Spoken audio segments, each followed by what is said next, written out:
We've got to talk about some things happening overseas. And yes, I know we're here. You're supposed to be here talking about America. Well, it ties into what's happening here in America as well. And we'll get to that later on in the video. But you're not going to want to miss what is happening in Europe right now. It's absolutely crazy. Now, before we get into that, make sure you guys hit that like button. And if you're not subscribed already, hit that subscribe button and join the family. Also, my second channel is linked down below in the description box. It is called Extra Rich. Hope to see you guys over there. And with that being said, let's hop into it. So we have over in Denmark. Denmark holds early elections spurred by Trump's threat to take Greenland.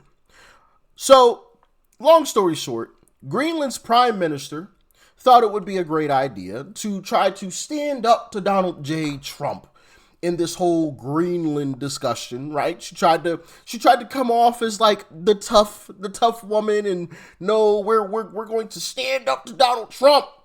And the polls in Denmark were showing that people were liking what she was saying. So she tried to take advantage of it. They held an early election.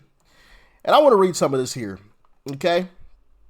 With the Warren, perhaps the biggest smile of this election season belongs to Danish Prime Minister Mette Frederiksen, I don't know how to say her name, whose center-left Social Democratic Party spiked in opinion polls after she stood up to President Trump earlier this year when he threatened to take Greenland. With the war in Iran in its fourth week, it might be easy to forget Trump's threat to seize Danish territory of Greenland. He later backed off those threats, but Danes haven't forgotten. Frederiksen called early elections as a way to capitalize on her popularity, analysts say. Yeah, so she tried to take advantage of the moment, and I want to show you guys how that turned out because it is absolutely hilarious. Here we are.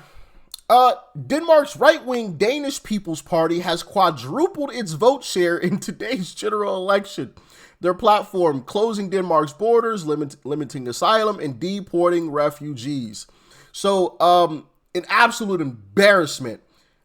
Wow, she was trying to take advantage of, trying to stand up to Donald Trump, trying to embarrass Trump. Well, she got embarrassed. Absolutely embarrassed, because what followed that election was absolutely embarrassing because she took her ball and went home.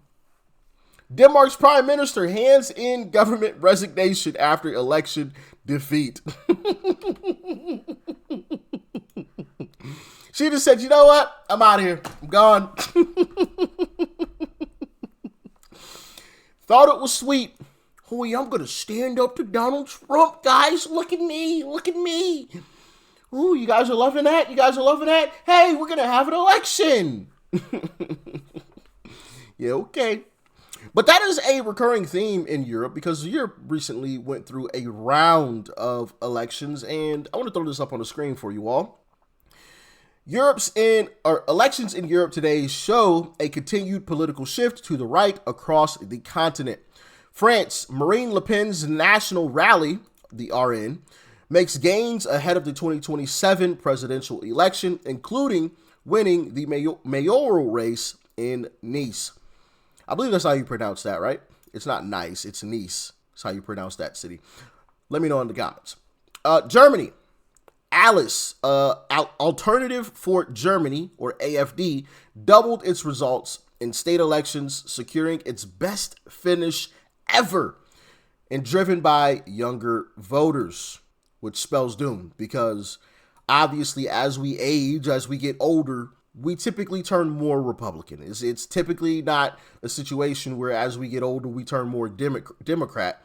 We typically turn more Republican. And if in Germany, young voters are driving this right-wing push, yeah, these lefties, these globalists are cooked. Slovenia, former Prime Minister JJ and his populist Slovenian Democratic Party, SDS, is tied with incumbent Robert Golob. I don't know how to, yeah, some of these names, man. Goodness gracious. I don't know how to say any of this stuff. Also, you got to keep in mind, some of this stuff is switched from the U.S. Like when we get to talk about France here in just a second, which let me bring that up. Throw this up on the screen. So this is France. I know at first glance, you're like, oh, Rich, this does not look good. Well, in France, it's absolutely flipped. The Republican parties are blue and the Democrat parties are red. Yeah. An absolute sea of Republican-controlled territories all over this country. Absolute sea. Absolute sea.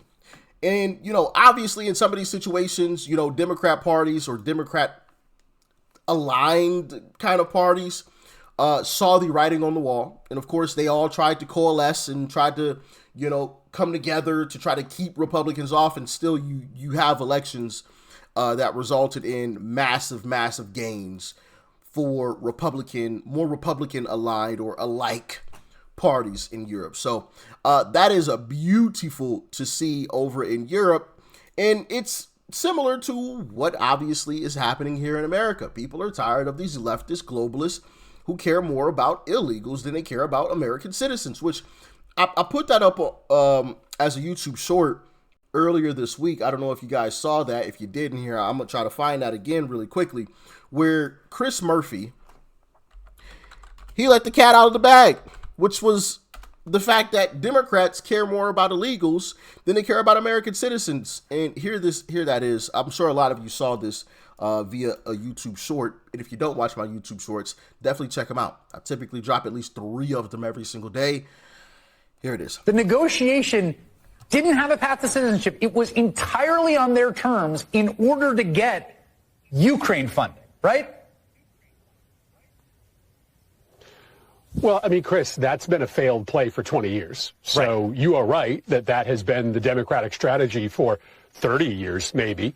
And it has failed to deliver for the people we care about most, the undocumented Americans that are in this country.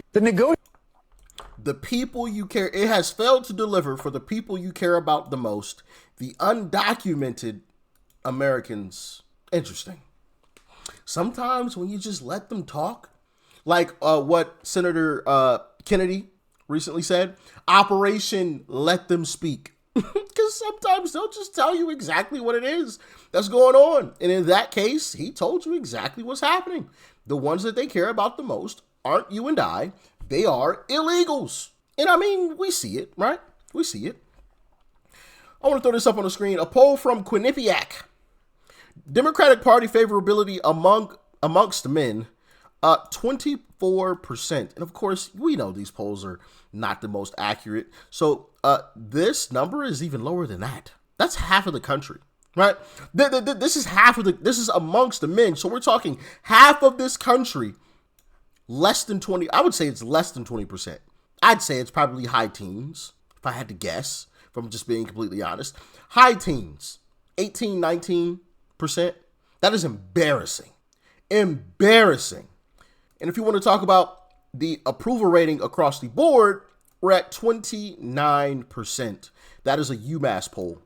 So if these pollsters are giving 29%, what do you think the actual number is? Right? Hold on, let me... There we go. This Marquette poll has 29% as well. So if they're giving 29%, I mean, we're what, 23 probably percent realistically? 24 maybe? I'll give them 25. I'll give them 25%. Crazy, right? And then if you want to take a look at the generic congressional ballot, we're basically tied. We're basically tied. At a time where Democrat politicians are hooting and hollering, talking about it's the end of the world, World War III, blah, blah, blah, blah, blah, they're shutting down the government, doing all this extra stuff, the generic congressional ballot is tied.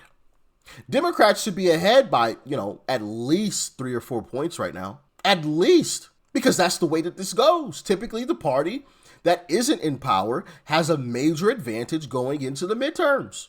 That's not what you're seeing right now. That's not what you're seeing right now. Just imagine if we had an honest mainstream media and Democrats were actually honest, but then also this infighting. I don't even want to say infighting because I think some of these folks like Candace Owens are being paid, if I'm just being completely honest, right? If I'm just calling a spade, I think folks like Candace Owens, they're being paid to do this. They're being paid big bucks. Big bucks, Part of me is a little jealous. I'll be honest. Part of me is a little jealous. Not because I want to do what they're doing, but because I want that check. You know what I mean? Like, give me a check. I'm going to keep saying what I'm saying, but give me a check too, please. Like, you know, this is crazy, man. It's crazy. But yeah, with all of that going on, mainstream media, Democrat politicians lying, you got folks on our, supposedly supposed to be on our side, right? Candace Owens of the world, the Tucker Carlsons, the Megyn Kellys, yada, yada, yada. Supposedly people that are on our side of the aisle saying a bunch of nonsense, and yet still statistically we are tied. Yeah, I think that says a lot. And then if you want to get into the money aspect of it all, RNC versus DNC, cash on hand. The RNC has $102 million, while the DNC has $15 million, but they're in debt 17. You guys remember when ActBlue was being investigated, and what's the name of what? Now I'm drawing a blank. What was the other organization that was shut down? Jeez, you guys are probably typing it in the comment section right now. Jeez Louise, I can't think of the name of it. Oh man, I'm trying to read through the comment section to see if anybody typed it in, because I'll know it once I see it. But I'm like completely drawing a blank on the name. Obviously, ActBlue, they're under a microscope right now, which says a lot because that money has completely shrank. I mean, the moment you start investigating ActBlue, like, oh, now you barely get 15 M's. Like they borrowed money to win the elections in Virginia and New Jersey. That's where if I remember correctly, $15 million was spent on those two elections with Abigail Spanberger in Virginia, and I forgot the person's name in New Jersey. They spent $15 million on that. So obviously they spent another 2.5 somewhere else, but they're spending money to try to win these elections right now. Jeez, what's the name of? Anyway, you guys probably know what I'm thinking of. The other organization that Doge went into and dissected, and it was eventually shut down. Now that money's dried up. Now these numbers are a little bit older. Okay, Republicans versus Democrats, cash on hand. You got a Trump PAC, probably 400 million by now plus. You got another 100 million here. Here's the RNC. See, the RNC, it's registering 95, but here it says 102. So these numbers are a little bit older, but still 95, 100 million there, 50, 50, 20. In comparison to Democrats, 50, 50, 40, 20, 15. For a grand total of 700 million to less than 200. So listen, guys, all in all, don't panic. Don't buy into the nonsense. Oh my goodness, MAGA's breaking apart. The Republican Party is falling apart. Blah, blah, blah, blah, blah, blah. Don't buy it. Will we win the midterms? Who knows? I mean, statistically, we shouldn't be able to win the midterms because we're the party in power. Typically, it flips during the midterms. So don't be even surprised if we lose the midterms. Like, that's what's supposed to happen. What shouldn't happen is we keep the House and we keep the Senate. We should at least lose one of them, just statistically speaking, right? Just the law of averages. We should lose at least one, especially with everything going on that I was describing there.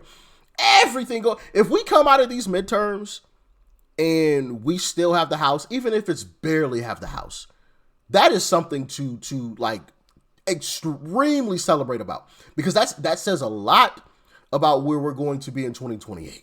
And if Democrats can even if they barely win, I think it still says a lot about 2028. When so much stuff is in Democrats' favor right now and they can barely squeak it out, not looking good for them, especially with the bench that they have. But showing. Oh, nope, don't want to play that video clip. Y'all let me know what you thought about it in the comments below. Make sure you smack that like button before you go. And if you're not subscribed, hit that subscribe button. And join the family over on the other channel, Extra Rich. Once again, the link is down below in the description box. All right? Stay safe out there. Peace and love. I'm out.